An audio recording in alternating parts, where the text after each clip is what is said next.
Hello, everyone, and welcome to this episode of the Purpose and Profit Sisterhood. I'm excited about this one, and I know I say that I have fabulous speakers all the time, but this time I am excited because this person actually gave me a kick in the context, which frankly doesn't happen very often. In fact, I was just talking to my coach this morning.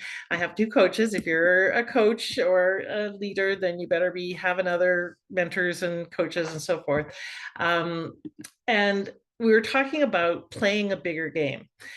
What does that mean? How does that really look? And how do you make a contextual leap, an expansion in who you're being in the world in such a way that it shifts your results? And that's what we're going to be talking about today with Cort McDermott. So welcome, Cort. I'm so glad you're here. Thank you, Jeanette. I'm excited to be here with you. So where are you located physically in the world?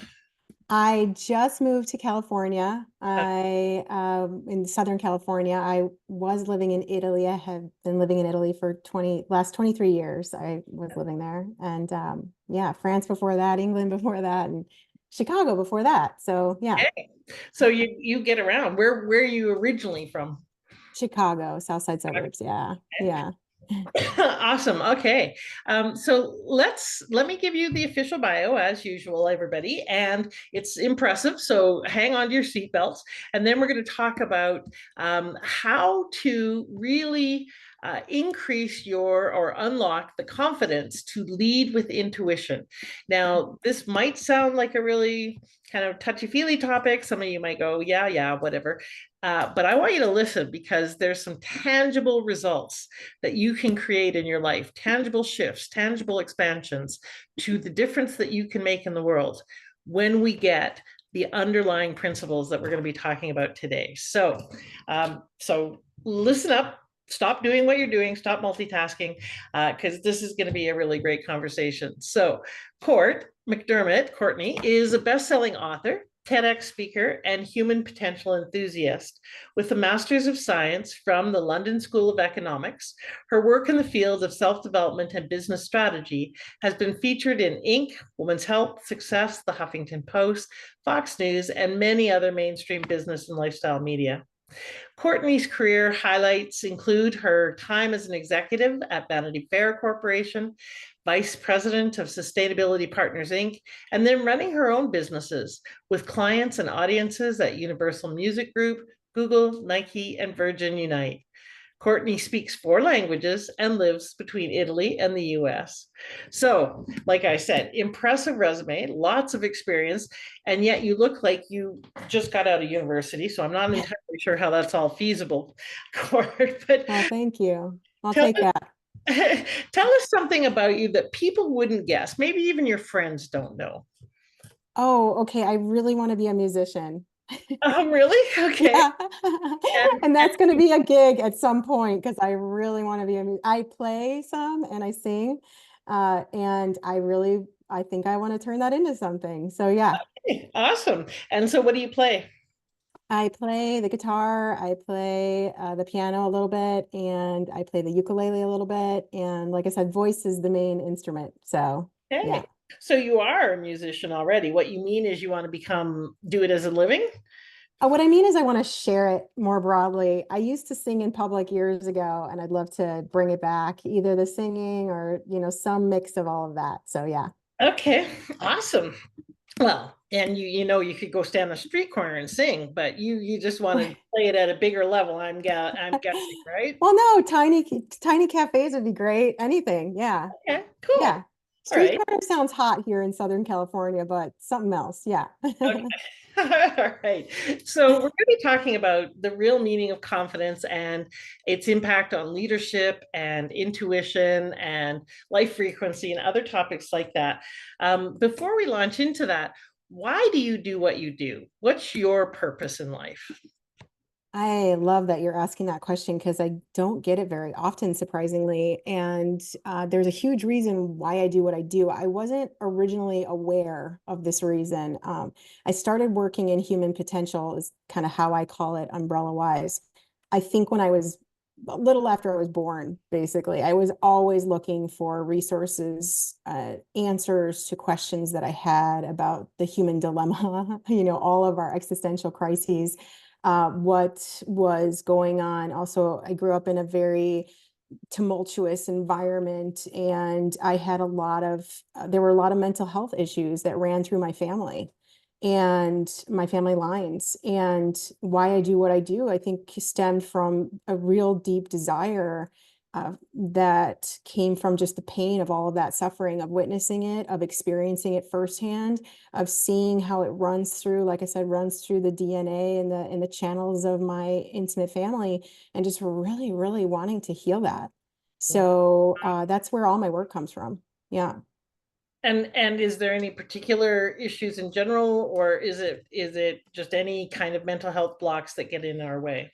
Depression, anxiety, huge. But it also seems there were some bipolar tendencies running on my mother's side of the family, but those weren't diagnosed. But just looking in my own personal studies, just on my own, not professionally, but just looking into some of what was going on. I mean, they definitely look like there were some serious psychoses, and so yeah, those were the main ones. So depression was a huge one in my family, huge, and also for me personally for a long time. Okay, so let's talk about how you go from that and being in that situation, which I think a lot of people can probably relate to becoming such a high achiever so quickly. Because a lot of people will have come out of, like myself, out of very tumultuous situations, lots of mental health issues, lots of problems, and and we all go in whatever direction we go in. We might be a victim of it, we might overcome it. How did you go from that to being such a high achiever, to have accomplished so much in such a relatively short time? My take on it is actually most of the people that I've seen who've had serious suffering in their whatever it was in their youth, but even later, a lot of us do tend to go to high achievement Mhm, as a way to sort of just calm that all of the kind of anxiety and fears and things that we have. And so I noticed that time and time again in my work, and I noticed it with myself. I was racing away from myself. And there's this ride I used to, when we were young, I remember we went to Disney. I don't know if it was Disneyland or Disney World, but there was this ride and it had this sign on the wall. I think it was called Rocky Mountain. And it had this sign that said, "Can't run away from trouble, ain't no place that far." mm, And for whatever reason, I I remember reading that sign, you can't run away from yourself, ain't mhm, no place that far. mhm, And I just, when I finally kind of got that, I was like, wait a second. Okay. So I'm running away through all these different things, right? And we all use different things. Some are more or less socially acceptable, right? High achievement tends to be one that's really acceptable. And people say, wow, that's amazing. You did all these things. But unless it comes with this sense of just relaxed openness, that is where it is now, and then it is kind of like you're almost constantly crumbling under the weight of your own lack of acceptance. mhm, And so what I learned at a certain point, and the high achievement thing was my drug. mhm, And then I was like, wait, it's not that I don't like to do these things, but it's what am I really chasing after? What am I running away from?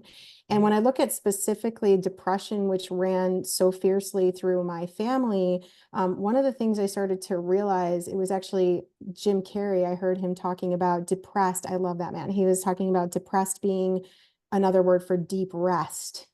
mm, And what I started to realize was actually the only way you're going to come home to yourself mhm, is through deep rest and really getting with it. You've got to really get with it, mhm. whatever it is. And so that sort of again started to change. It was a huge perception shift for me because I went from doing to who am I being, Mhm. which is what you and I were talking about at the beginning. And then what's beautiful is when you really come from that place of who am I being, the doing happens through you as the result of who you are. Mhm. Yeah, absolutely. I there's a bunch of things that I want to ask you about all of what you just said, because there was lots of depth in there. But basically, I think you're right. Many of us who come from some version of not enough, which is essentially everybody on the planet, but the volume gets turned up on it for some people in terms of the chaos or the mayhem or whatever, and the depth of the not enoughness. One of the ways we can go is I'll show you. I am all that and a bag of chips. And basically it's our FU to the universe, that becomes a way to create something else, a different experience. It can get to be very disabling because we have to be more and more and more, because it doesn't really address the not enough. And so coming back to the question of be, do, have, we are a society of do, and we were talking about that earlier. I once asked a really brilliant speaker, Nido Cobain, professional speaker and philanthropist and businessman, what the difference was between an educational speech and a transformational speech. And what he said can be applied to program, coaching, organizational shift, etc. And that is, if I need to figure out what they need to do, or if it's educational, I need to figure out what they need to do. If it's transformational, I need to figure out who they need to be in order to do that. And that's what I am committed to myself, and what you're committed to is really clarifying the being, and out of that comes the doing in that context, which is, again, fascinating. Just the conversation I had with my coach earlier today. So let's talk about your journey and how that tangibly has played out in a fascinating, what I'm going to call contextual expansion.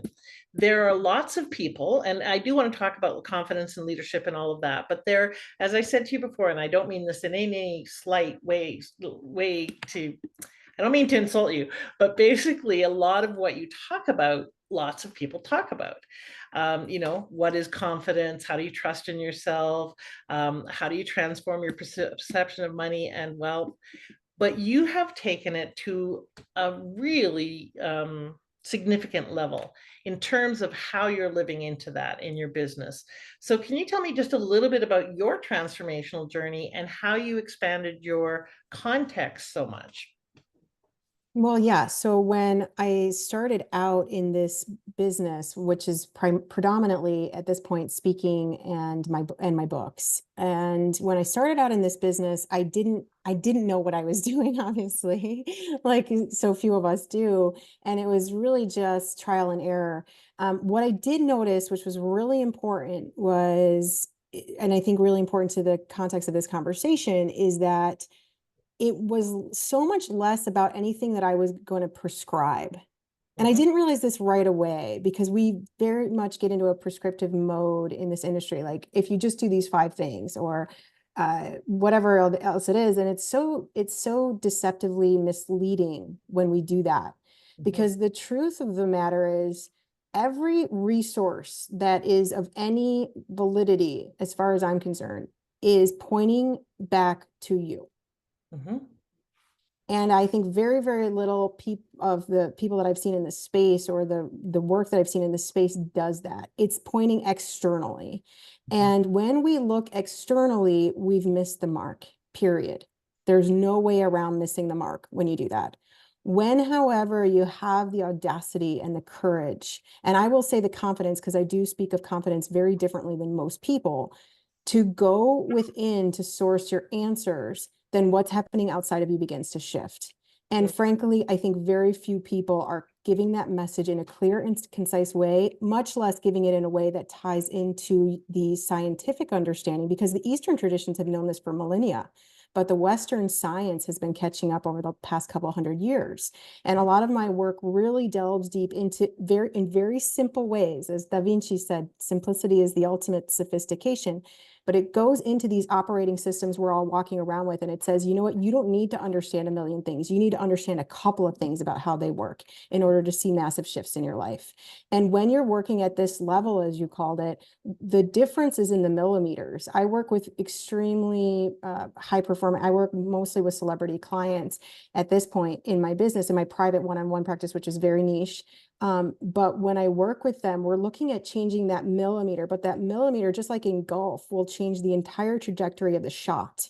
And Mhm. if you understand that, then you are ready. You're like ready to go to that place that you've tried everything else. You've exhausted all the other resources. And I talk about this a little bit in my first book, because that was where I was. I was like what I called miserably successful.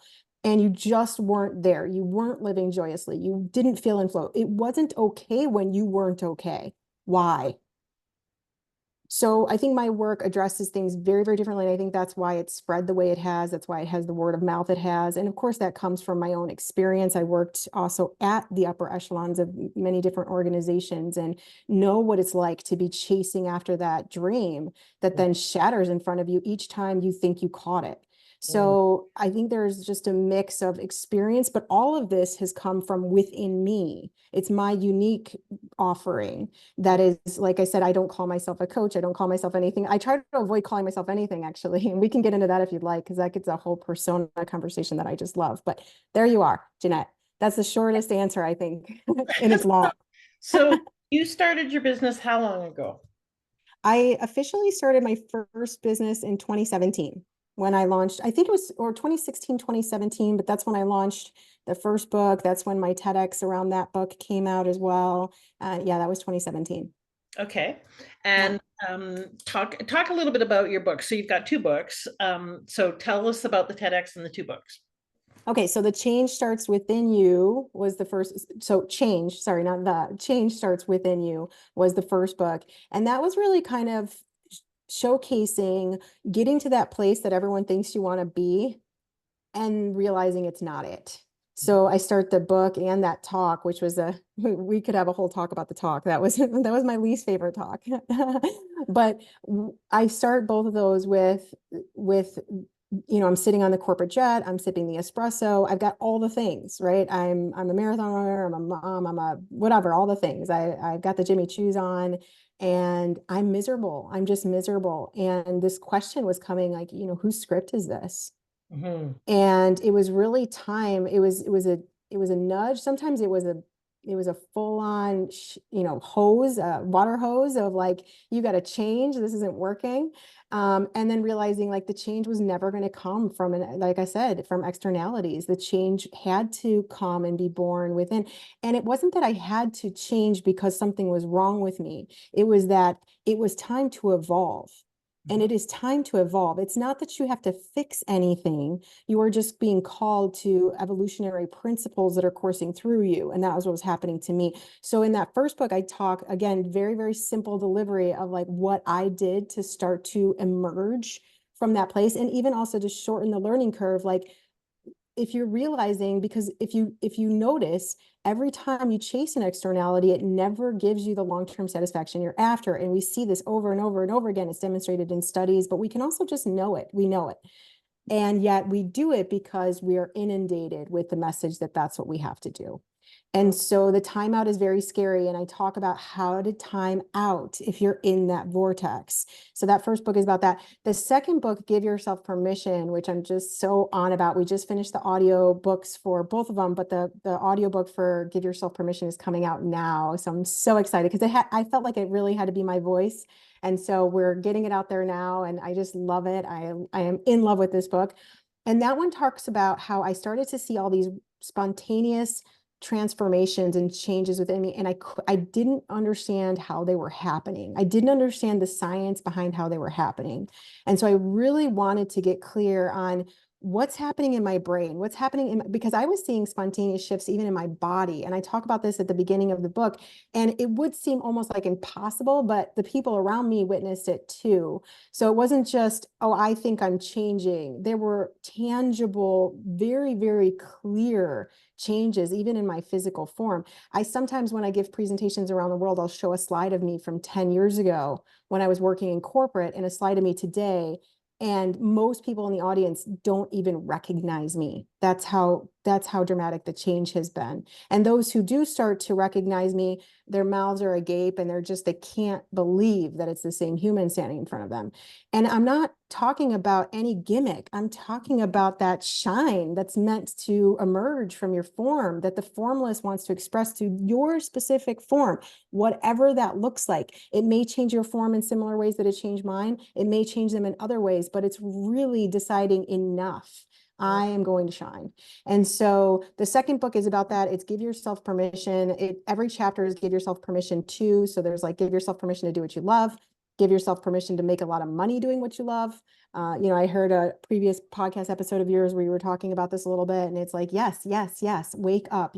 There is so much available to you when you wake up. It's an awakening book, but it does deliver the science, which I think is really helpful. I work with super, super smart people. They're not the ones standing in front of the mirror, just saying like, I'm good enough, I'm smart enough, doggone it, people like me. Like, they want strategy. They want to know what actually is going to move that needle. Like I said at the beginning, that millimeter of difference to shift their consciousness, which is a whole nother game than shifting something you're doing.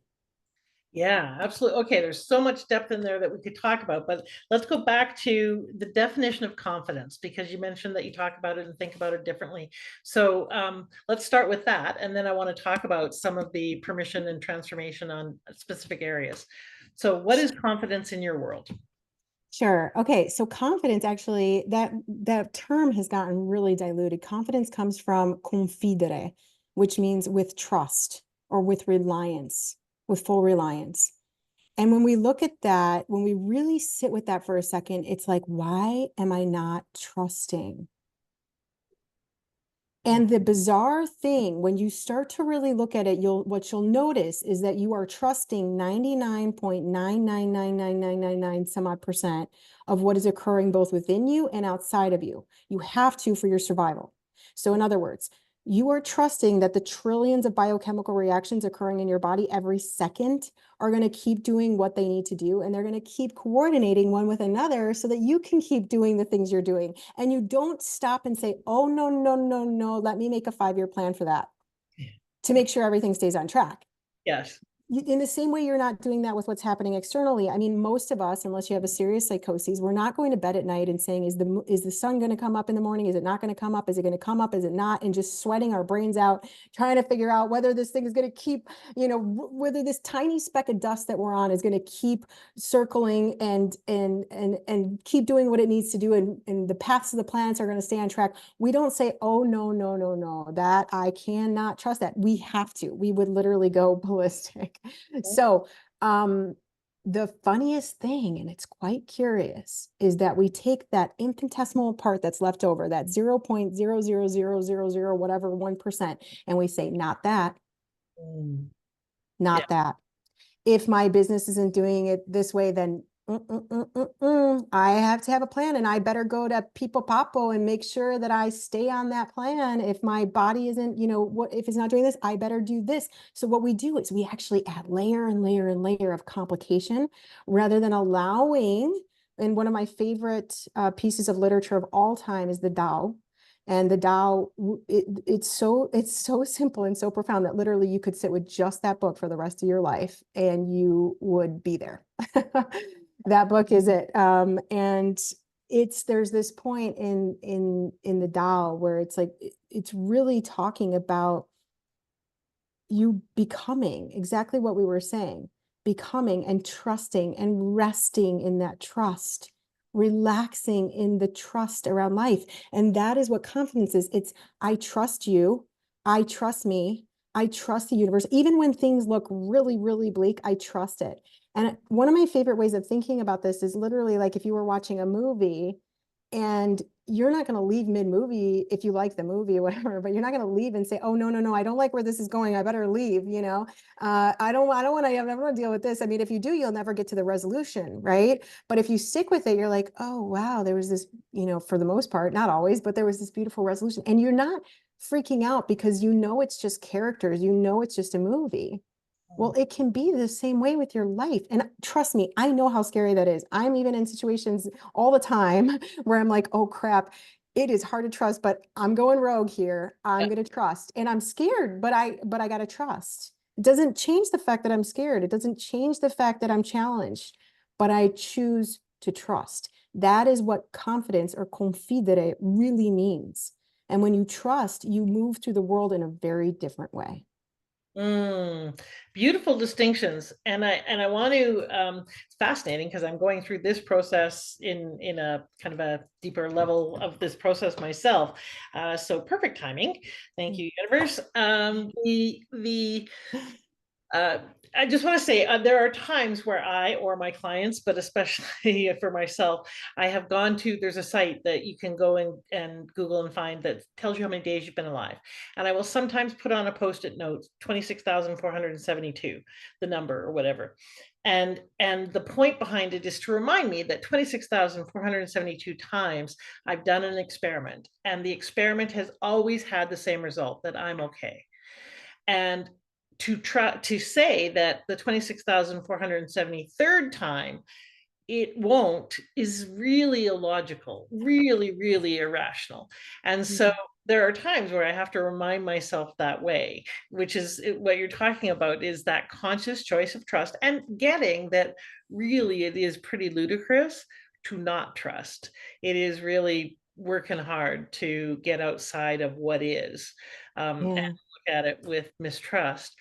And that said, there are lots of people, business owners, myself, where I it's so funny because I literally pulled some cards yesterday about, okay, how do I let go of having to know what to focus on in terms of revenue generation for scaling my business, because I'm twisting and spinning in what's the thin edge of the wedge, where do I put my strategic focus, because there's so many different possibilities and options for growing the maturepreneur world, and trying to figure it out. And of course the card said, get out of your head, stop Mhm. it, right? And it's like, okay, but seriously, how the fuck do I do it if I don't get in my head? Like, seriously, how do I know what thing um to focus on? And of course the second card was silence, and just still and listen, you know.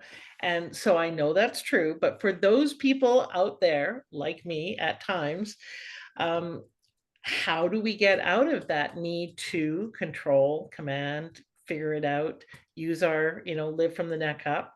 What is the key to trusting in a tangible way, as opposed to, well, yeah, I trust, but I'm going to go figure this out and create a 5-year plan, right? Yeah.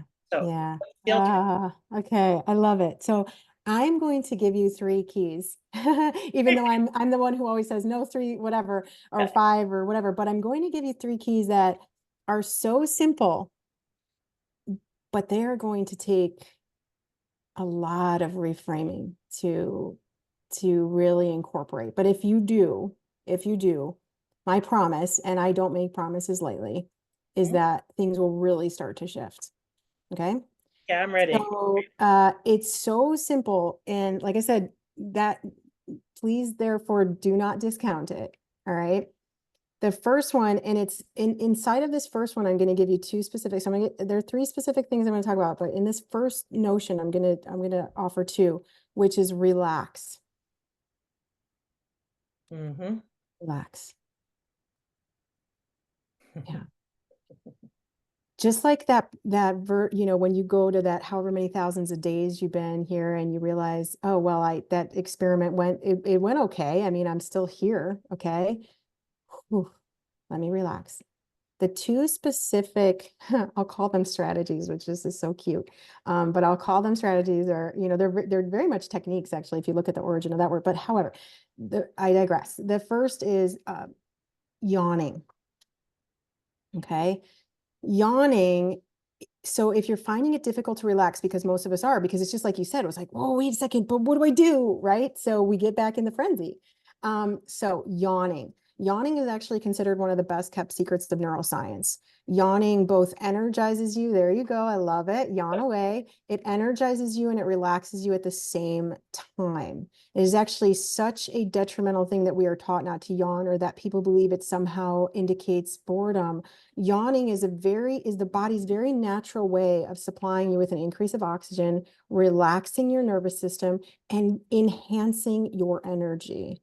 And if you yawn for about 30 seconds, you will start to experience shifts in your physical state, right? You will be more relaxed. What will happen is you will also dip into other brainwave frequencies, because when you're in that doing, you're more than likely in beta, which is that the best way I've ever heard it described is having a 4-gear race car and going around in first gear. So you've got a race car, you've got a Ferrari, as they say in Italy, and you are, or a Maserati or whateve, they've got so many Lamborghini, and you're using this magnificent system in ways that are just going to burn it out. So yawn, yawn, yawn. It also releases massive amounts of oxytocin. It releases serotonin, which is what you're, using all these other things to kind of get. You've got it. Your body will naturally produce it when you yawn.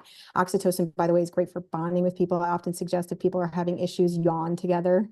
Just yawn together as much as you possibly can. It's like wild cats. This is why they do it before and after a fight. There is a reason. So yawning. And again, that's under this umbrella of relax. It's okay. It's okay. Mm-hmm. The second one is get horizontal. Mm-hmm.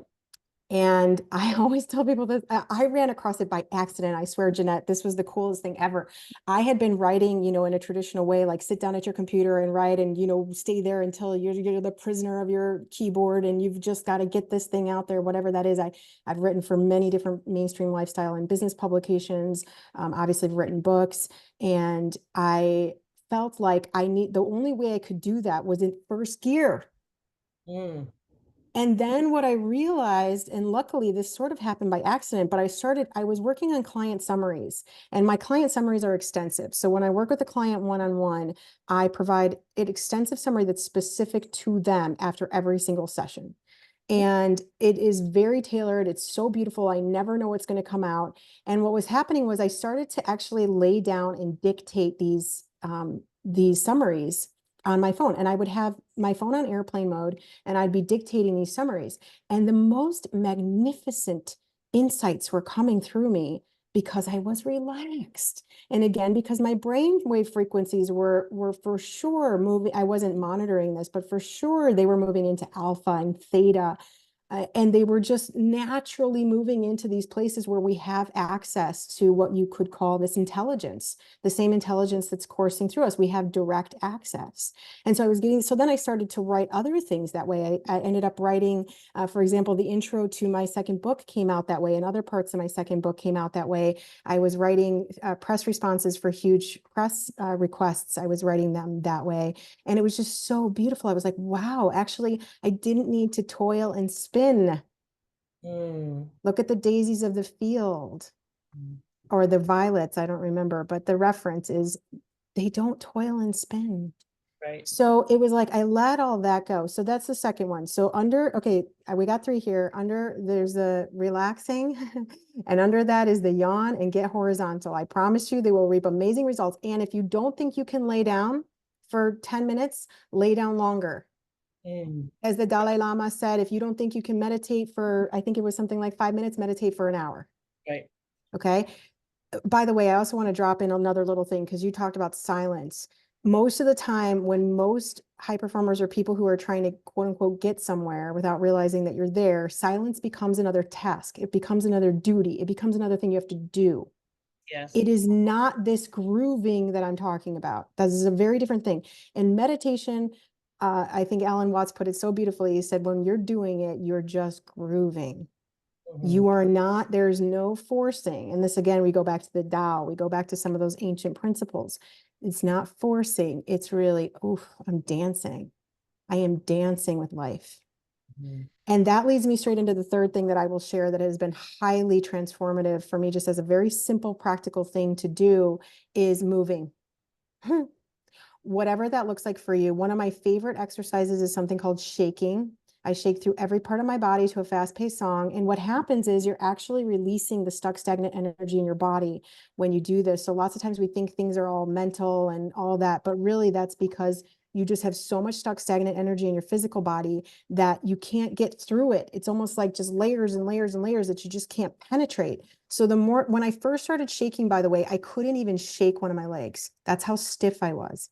Now I'm like a gummy, whatever that gummy character, that green one, I'm like, but it took, I just to say to someone listening, you might start this and you might be like, I can't do this. Stick with it. Compound interest is real. And there's a reason why Einstein called it the 8th wonder of the universe.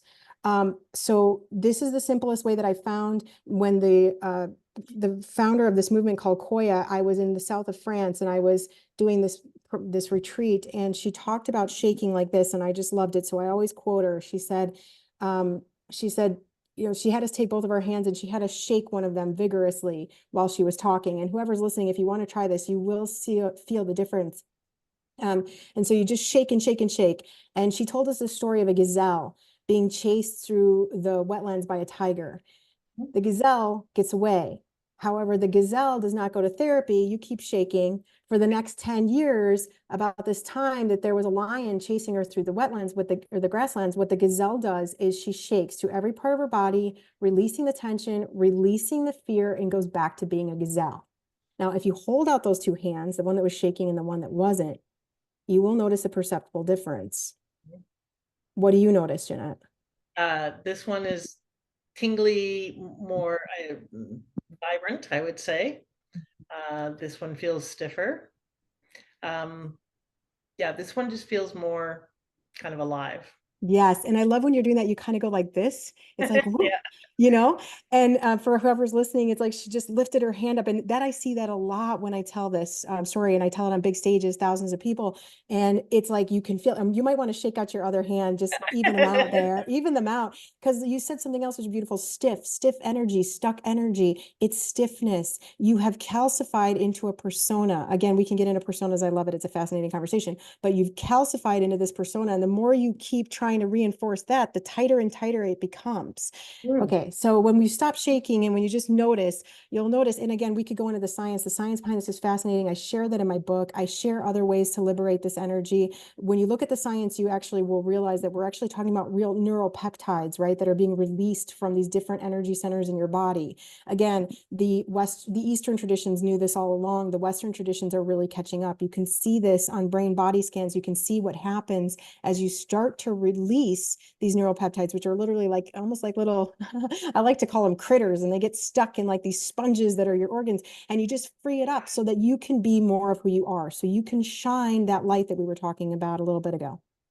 All right. So, okay, I think I missed number two. So three keys. Number one, so two, and really how I'm thinking of this is how to go from the spin cycle to trust, and to really consciously dropping down out of that heady space. So first, relax, yawning, and get horizontal. And what was number two? Okay, so I was including those as two separate keys. I can give you another key. I can give you lots of keys. You know, there's Okay. so many that we could play with, but those two of yawning and getting horizontal Okay. are the ways to relax. And they're very specific, very tangible, very simple. Not the easiest, because if you're in a mental spin, and you know, we could get into keys around your mind. I love talking about the mind. I'm fascinated by all of it. So whatever, wherever you want to go, but those were the three. And the third one was obviously the shaking, the Mhm. physical. Get physical. Okay. It doesn't have to be shaking, but get physical. You'll have noticed that those times that you even go around the block and you take a little break, all of a sudden the insight comes. Again, why? You're freeing up the energy. You're not trying to force it. You're freeing it. There's Yeah. a huge, massive shift when you stop forcing and you start freeing. Yes. Okay, Yeah. that's a good mic drop. I'm getting all of these bumper sticker mic drop social media that I'm writing down.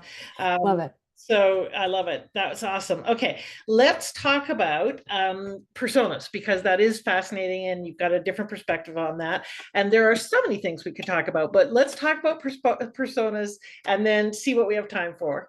All right. Okay. Okay, great. So we use this word person, which I just love. I love etymology. I love the origin of words. I love languages. I study languages. And I mean, it's one of the things love to study. And the origin of the word persona, or person, it comes from persona. They were the masks they wore in ancient Greek theater. I just want to pause on that for a second. Masks. Mhm. And if you really stop to consider it, even just for a moment, you will realize, oh, I'm wearing a mask. Mhm. And guess what? That's also okay. There's nothing wrong. You need, in order to operate in this dimension, we need masks. I love my masks. It's like I always say to everybody, I love my ego, you know? Like I am the last person in the world who trashed the ego. The ego is the lowercase I. The ego is the character. It's when you start to believe that you are the character The best way I ever heard this described was so beautiful. And I wish I could attribute it to someone because I don't know where it came from, but he was talking about someone who was playing Macbeth in New York and he's, on Broadway and he's playing Macbeth, and all of a sudden he believes he is Macbeth. And he goes around, he's ordering the coffee and he's like, what's this I see before me? And he's got this whole dramatic whatever. And everyone's just like, what the hell? This dude thinks he's the character. That's what I'm talking about. You've slipped into it. And not only have you're like, most of us are insisting on this character. And I talk about this in my book because I go briefly into epigenetics and how to start changing things, even genetically. We're understanding more and more about how to change your genetic makeup, which goes back to the origin of this conversation and why I do what I do. But it's like, you not only are saying, I am this person, you want everyone else to get it. So what I liken it to, and also in my book, I liken it to this, is imagine you had this library just full of books of infinite potentials available to you. And every single day you're pulling out the same book and you're like, this is my book. I'm Pipo Papo and I live on Via Vittorelli and my best friend's name is Sam and my girlfriend's name is George, like whatever it is, right? And you pull out this book and not only do you say, this is my book, for yourself and you're memorizing it and you're repeating it to yourself all the time, but you show it to everybody else too. You're like, hey, this is my book. Make sure that you understand that this is my book.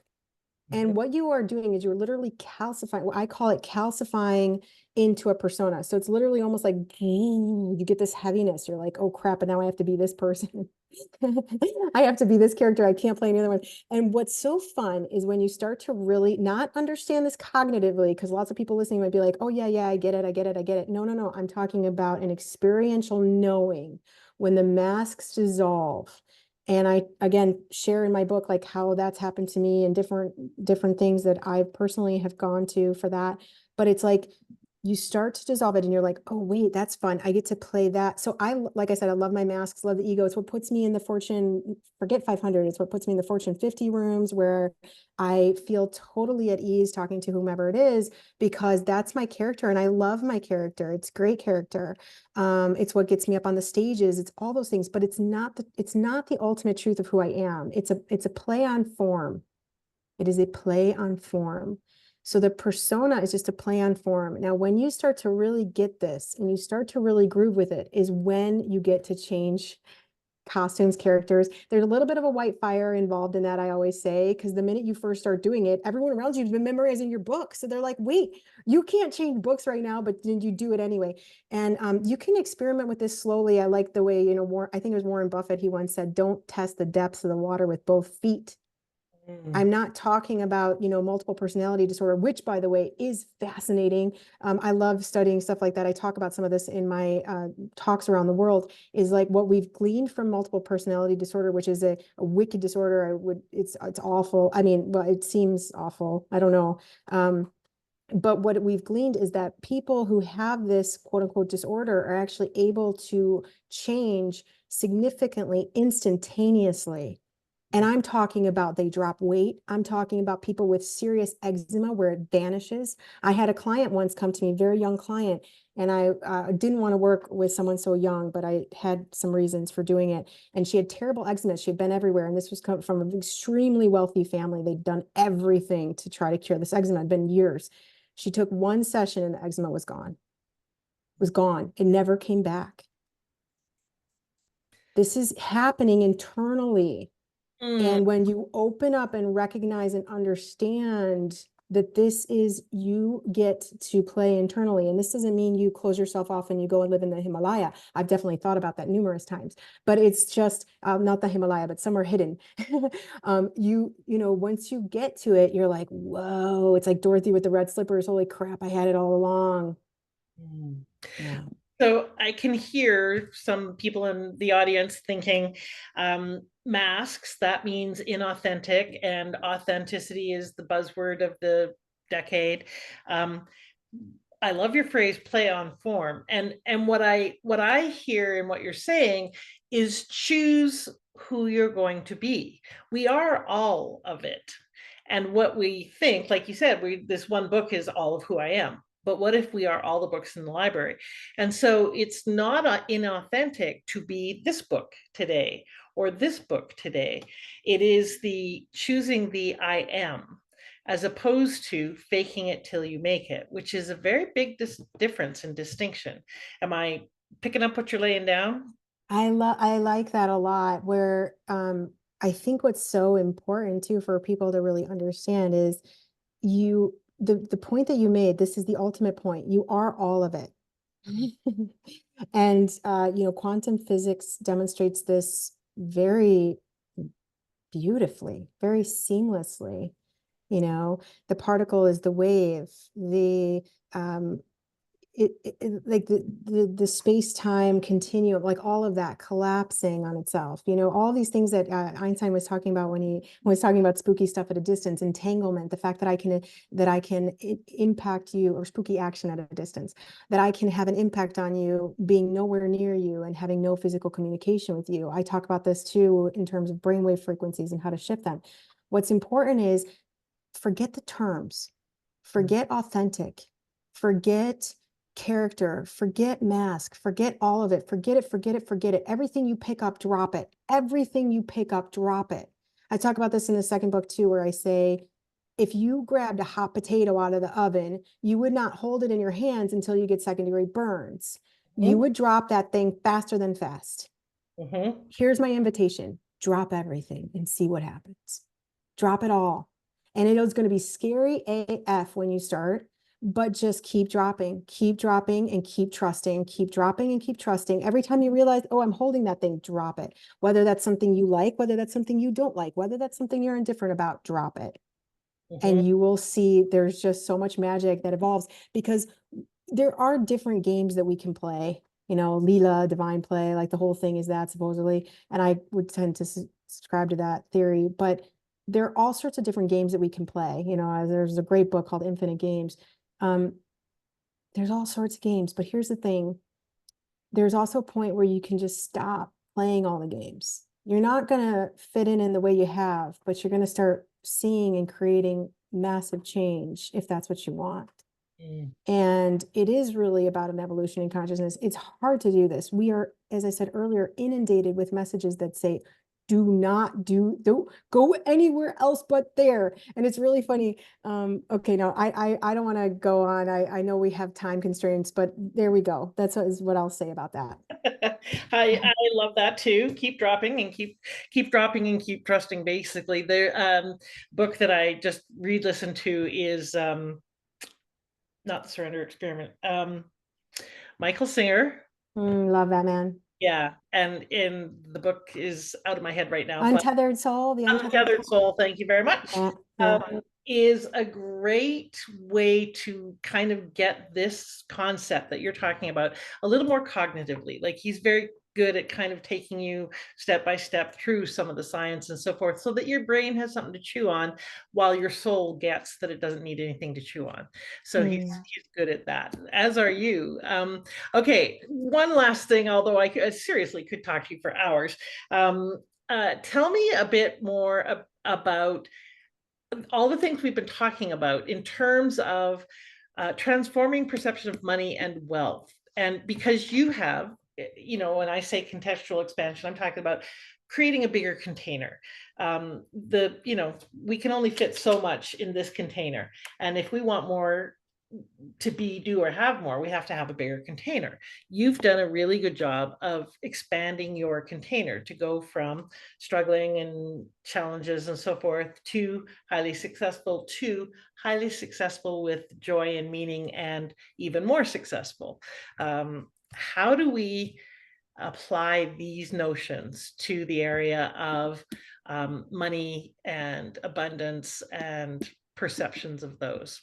Yeah, so I dedicate an entire chapter to wealth and money, and how to make a lot of money doing what you love. I will share a couple of things from there, since it's obviously long and time is what it is. But the things I will share are that there are some really important principles that you kind of have to understand in order to create a different wealth reality in your life. Okay. And I cover all those in the book. And I actually counsel people, keep coming back to these principles. Once you have really embodied them and you've really understood them, you will be living from them. And again, very different from, oh, I'm going to try to look over here, and now I'm going to look over there, and what can I do? And all this stuff. It's like, no, no, no. Understand that, for example, all the wealth that you could ever imagine is inside you. Mm. Now, again, this sounds like a platitude. It sounds like something you may have heard. If it sounds like that, go back, go back, go back, go back until you recognize it as something completely different. You will know when that happens. There will be a point where you realize, holy smokes, all the wealth I ever could have desired was actually right here. Mm. It's like this diamond story. This is a true story. Someone looking for diamonds in South Africa and came along this diamond mine. The man who was living there didn't know it was a diamond mine, thought they were just stones, glittery stones. All the kids were playing with them. This man takes some of them back. He comes back. He offers to buy the diamond mine. He buys it and he becomes one of the richest men, if not the richest man in the world. You're sitting on the diamonds. And just to illustrate this in one more way, I'm going to illustrate it with another story that's just so profound and beautiful in such a way to kind of like get people to tune into this principle. There is a mendicant who's going through India and he's wandering around, and this one man just races up to him. He runs up to him and he says, "Give me the diamond, give me the diamond." And this wanderer, this mystic, he says, what diamond? And he says, the diamond, the stone, it's in your bag, give it to me, give it to me. And the man this mystic reaches into his bag, he pulls out the stone and he says, "This, you want this?" And the man says, "Yes." And yes, and he's very greedy and he hands it over, and the man takes it and he says, "Thank you." And he said, I had a vision last night. Krishna came to me and said, I think it was, I don't know, Krishna, I might be making that part up, but he says, came to me and said that there was a man with a stone, and if I had it, I'd be the richest man in the world. Now I'm the richest man in the world. And he runs off. Okay. He says, "Thank you." I don't even know if he says thank you, but he runs off. A little while later, this same man sits under a tree. He's got his huge diamond there, and he's sitting there and he's just kind of contemplating. And he slowly makes his way back to the mystic and he says, "Here, take the stone. Can you give me the riches that made it possible for you to give this away so freely? Mm. Mm-hmm. What you're chasing after will never, ever soothe whatever it is you're trying to soothe. Mm. The riches are in you. And yes, the material ones will come once you understand this truly. And I mean, again, the difference between, yeah, I got it, and it's all rational, whatever, to holy smokes, I got it. And Mm-hmm. then, yeah, all those things are available in whatever ways you want. I mean, it's all so arbitrary. It's a little bit like when I was telling you this before we hopped on the recording, which was that I love that story. Wayne Dyer was saying something years and years ago. And when I was a little kid, I used to listen to Wayne Dyer, if you can imagine that. I was little and I was listening to his audiobooks. And he would talk about going up. He said you could go up to the ocean of abundance every day with a little spoon, and you could take that much out and you could say, this is my lot. This is what's there for me. Or you could go up there with a Mack truck every day and take as much as you want, as many times as you want, and it will never diminish the abundance that is available to you. It does not diminish. Mm-hmm. I'm not, what I'm talking about here is so, again, it's actually quite simple, but you've got to sit with it and just lay down, like I said, lay down and yawn with it and see what comes up. And there are other principles, but yeah, that's probably the most important one. Oh, there's so much depth in the things that you've been sharing. And I really hope that those of you who are listening to this, listen to it again and again, because each one will drop differently, or you'll hear it differently and deeper at different times. And I obviously recommend that, and I'm going to go buy it right away. I really want the audio too, so I'll go get that as soon as it comes out. I love actually doing both at the same time. Mm. But I do the audio because I drive a lot. And so, because I'm polyhomers or nomadic, live in, mobile lifestyle.